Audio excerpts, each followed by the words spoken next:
The Fantastic Four stand as Marvel's first family, a band of brilliant misfits whose cosmic adventures changed them in ways they never expected. And ever since their creation by Stan Lee and Jack Kirby in 1961, the FF have stood as the encapsulation of what makes Marvel Comics special. At once both heroically aspirational and relatably flawed. A found family of sharply characterized individuals who grow together through incredible adventures that test their bonds and values. Over the decades, the FF have had their core as a family of explorers reinterpreted by astounding creative teams that each uniquely emphasize different central tenets of the team. And in 2002, writer Mark Waid took over the lives of Reed Richards, Susan Richards, Johnny Storm, and Ben Grimm with a run that would last a total of 36 issues through 2005.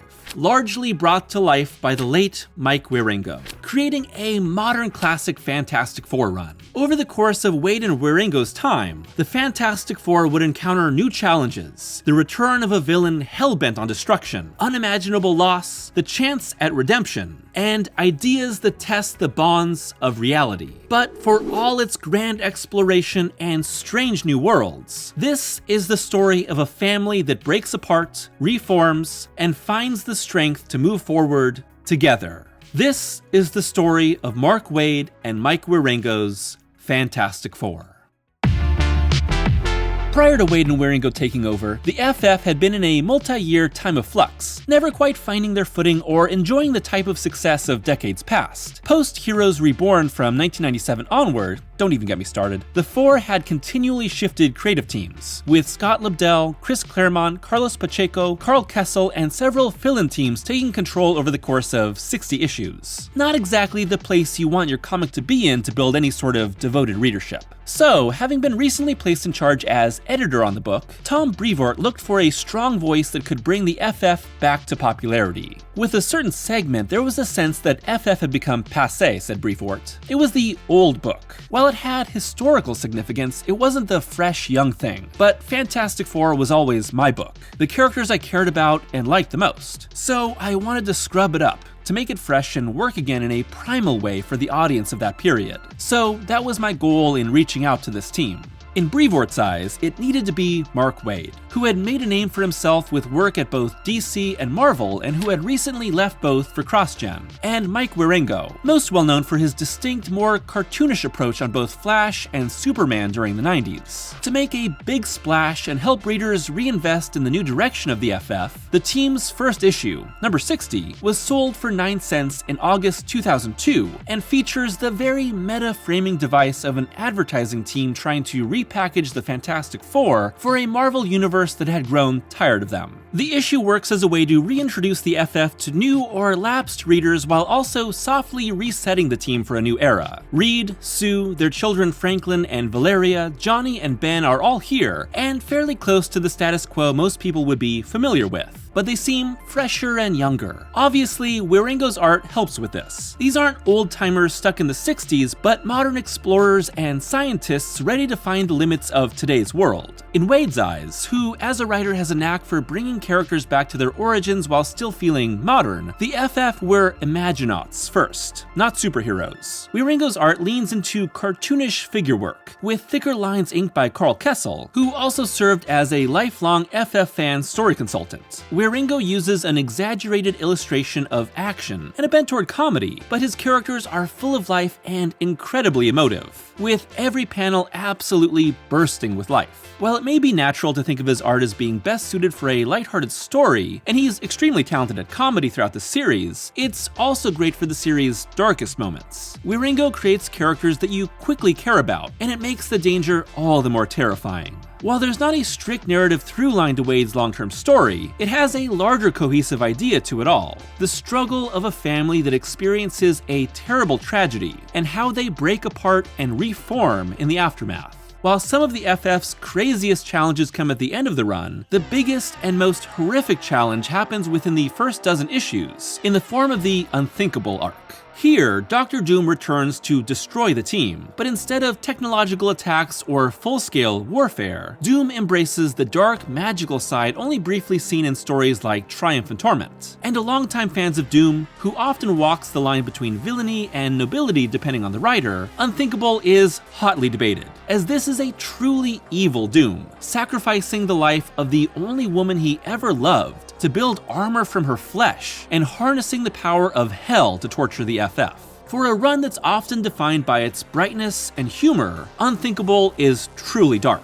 Whatever you might think of Victor's characterization, Unthinkable is designed to break the four, with Sue, Johnny, and Ben tortured, Valeria used by Doom, Franklin trapped in hell, and Reed tormented by his own weakness. The four beat Doom in the end and banish him to hell, but are mentally, spiritually, emotionally, and physically scarred by the confrontation. In the aftermath, every family member works to recover from the experience, but it's Reed who is most shattered, leading to authoritative action as the FF invade Latveria to tear down the stronghold created by Victor. This is the darkest hour for Waid and Wieringo's Fantastic Four, as Reed pushes the family to cross lines, leading to the tragic death of the Thing. Now, more broken apart than ever, only a trip to heaven can restore both Ben and the FF. With the four literally going from the depths of hell to the heights of heaven, we see a family emotionally stretched as far as possible. But what does this mean for each member? The Fantastic Four can often be defined by their encounters with larger-than-life concepts and the call to push into the unknown in the name of scientific exploration. But the other vital aspect of Marvel's first family is that they are a family, and the changes in their relationships to one another provide the human aspect that grounds the outlandish encounters. This may be a team book, but it's not your typical version like the Avengers or Justice League, where solo characters come together. Every FF book is defined by the family dynamic. How these characters care for or hurt one another is the most important part. And it's this that Waid and Wieringo chose to focus on. Sure, there are massive experiments and beings that challenge the FF's perception of the world, but these are used to highlight the humanity of each member. And to do so, Waid creates a good-natured and hopeful approach to the four, which he then quickly counters in Unthinkable. As Dr. Doom crosses the line to destroy the Fantastic Four, the ripple effects cause the FF to spiral and hit even lower points in their lives. But Waid's FF isn't an indictment of Reed Richards and his family. It's a challenge to see what a family's love for one another can truly overcome. Each arc here shifts its focus to a different member of the four as the central character. Together, they challenge the family's unity, but consistently affirm their love for one another. Because, above all, this is the story of a family enduring some of their most personally challenging moments, and coming through stronger as a family. In each of these characters, we see a father, a mother, a brother, and an uncle striving to be better for the sake of the people they love.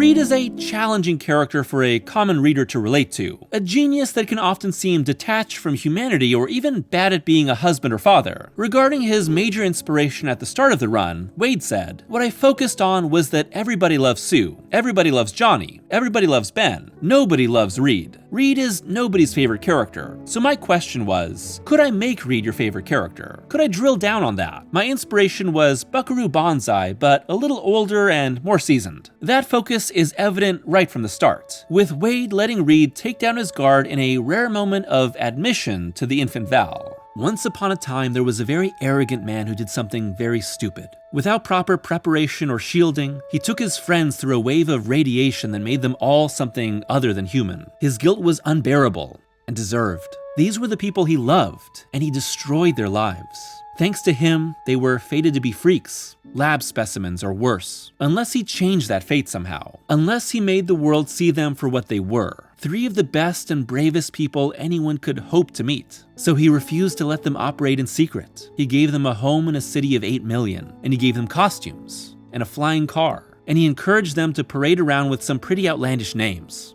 Mr. Fantastic. Does that sound like something anyone would really want to call themselves? No, but that's the kind of thing that made headlines, and t-shirts, and action figures. He knew that would keep people from fearing them. You see, glamour and fame weren't options, they were necessities. Because maybe by turning his friends into celebrities, he could be forgiven for taking their normal lives away. Someday.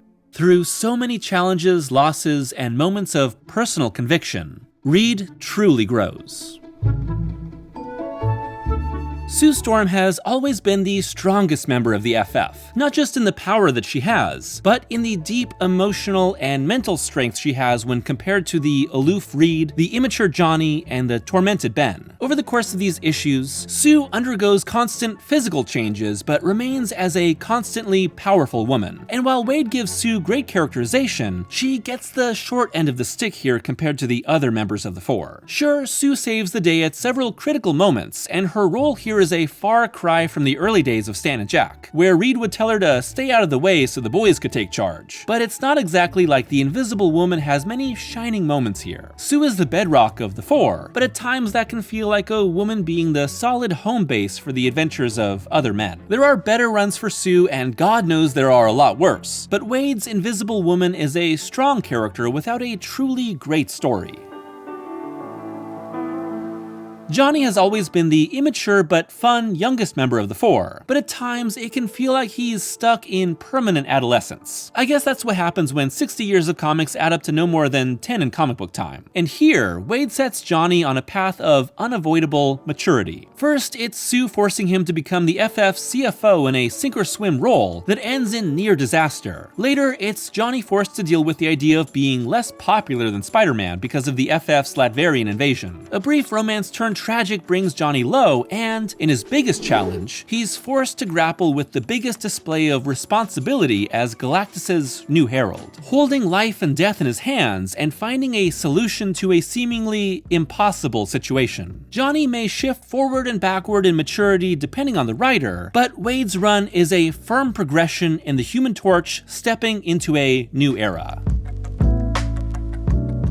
Ben Grimm is one of the greatest comic book characters ever created. An incredible mix of humor, pathos, and brawn, who is the true beating heart of the FF. Of course, the Thing's long struggle is acceptance of his appearance, and the fact that he will truly never find a way back to the life he once had. While Waid doesn't make this the focus of every Thing-centric story, Ben must accept who he is, and it's an encounter with God, here in the form of Jack Kirby, literal creator becoming spiritual creator, that pushes him into acceptance. Because if God can heal Reed's scars, then his restoration of Ben as the Thing means that, whether he likes it or not, the Thing is made in the image of God. Ben's long arc from denial to anger to acceptance gives him peace, and it's only the Thing who can help pull Franklin out of his comatose state. I remember the day you was born, Franklin. The radiation in your mom's blood was gonna do you both in. We had to go into the negative zone and fight a winged guy and metal-eating dragons and giant flying buzzsaws to find a cure. And it was scary,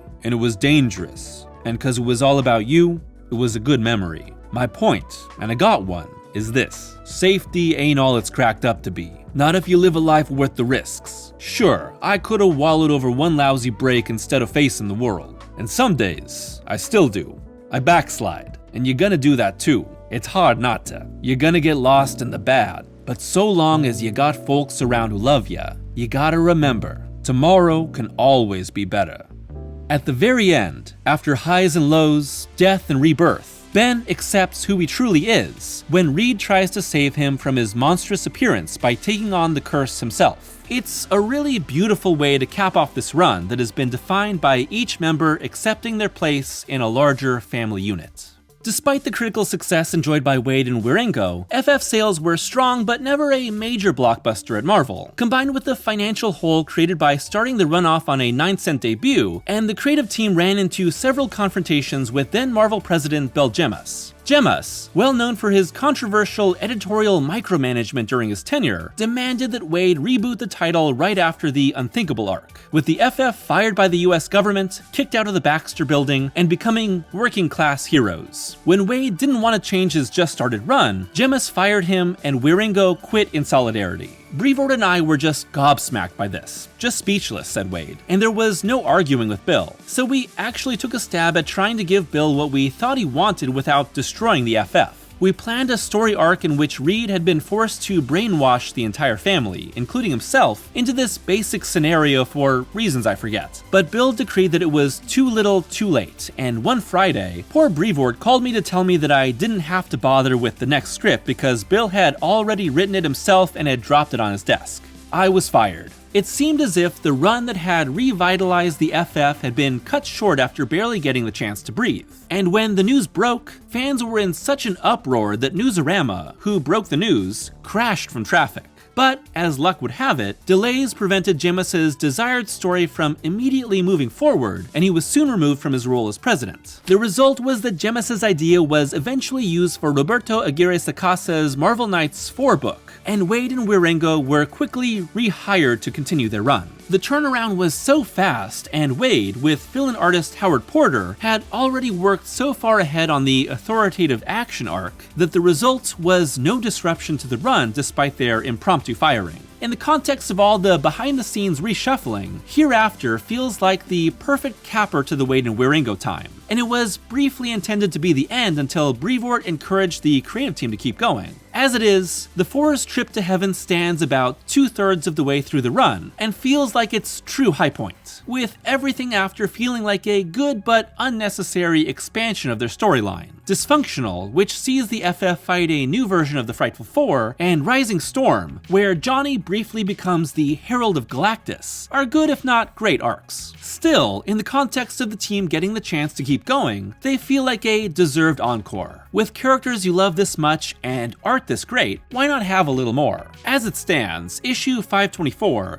Tag, is Waid and Wieringo's true send-off to the Four, in an issue where each member has lost their powers and must chase after the random New Yorker that's gotten them. It's a story that lets us see who Reed, Sue, Johnny, and Ben truly are without their powers, and, most importantly, how much they've grown across the past 35 issues as a family. Part of being a family is accepting that each member is going to change over time, sometimes for the best and sometimes for the worst. But accepting that and always trying to be better for each other. We all have our rough spots in life. Maybe we won't get attacked by a hell-empowered bitter rival or temporarily die and be brought back from heaven, but sometimes it'll feel the same. So when the people we love are going through the worst times in their life, we have to be strong for them and know that when they get better, they'll have our back too. That's life as a family, testing and stretching our bonds, showing us new ways to love.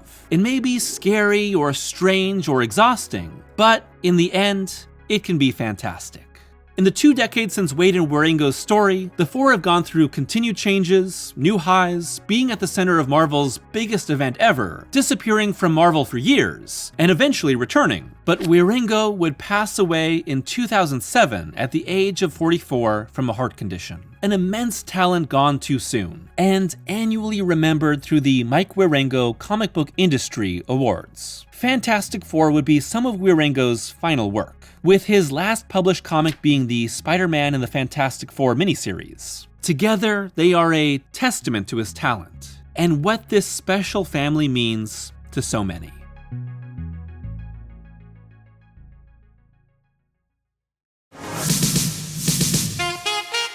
Thanks for watching today's video. This is my second ever Fantastic Four video, and it has been a long time since the first one. It seems as if for the past several years I've constantly been on the verge of making another FF video, but I've just never gotten around to it. And doing Waid and Wieringo's Fantastic Four has always been at the top of that list. This is the run that made me really care about the FF in the first place, and I think it holds a special place in the hearts of a lot of fans. If you've been a longtime subscriber, you know that I've covered a lot of different Mark Waid stories in my time as a creator, and his work on FF is some of my favorite stuff he's ever done. To me, these are true comfort comics. They're warm, they're friendly, they're inviting, they're funny, and most of all, they have a lot of love for the characters at the center. I think you can just really tell that Waid really loves each member of the FF. And Wieringo obviously does too. This is the perfect match between two creators, and I think you can see how well they truly work together through this entire run. But all the other fill-in artists are actually really good too. They pop in and out, and you might miss Wieringo on the title, but they all really bring their A-game here. As you can probably tell from the video, I think Hereafter is the strongest story, but I really enjoy all of these arcs. And anything with the Thing at the center is going to be held in high regard by me. I'm a huge fan of the Thing. and I really do think he's one of the best comic book characters ever made. And he's also kind of Jack Kirby in disguise. I'd love to hear your thoughts on Waid Wieringo's time on Fantastic Four, as well as what your own personal favorite FF runs are, from any time. And if you would like for me to do more Fantastic Four videos, well, let me know. And obviously, if this video does well, it's all the more encouragement for me to do more FF and sooner. I wouldn't like to wait another 3.5 years until I do another one. As always, a special thank you to my patrons for their continued support. If you'd like to be a patron, it's only $1 a month for early access to every video and access to exclusive audio-only Patreon reviews. My latest one was a double feature on The Thing, covering This Man, This Monster and Marvel Fanfare number 15, two of my personal favorite comics ever written. So until the next time, I hope that you're taking care of yourselves, watching out for one another, and reading some great Fantastic Four comics. See you again soon. Oh, and I guess, happy Fantastic Four Brewery.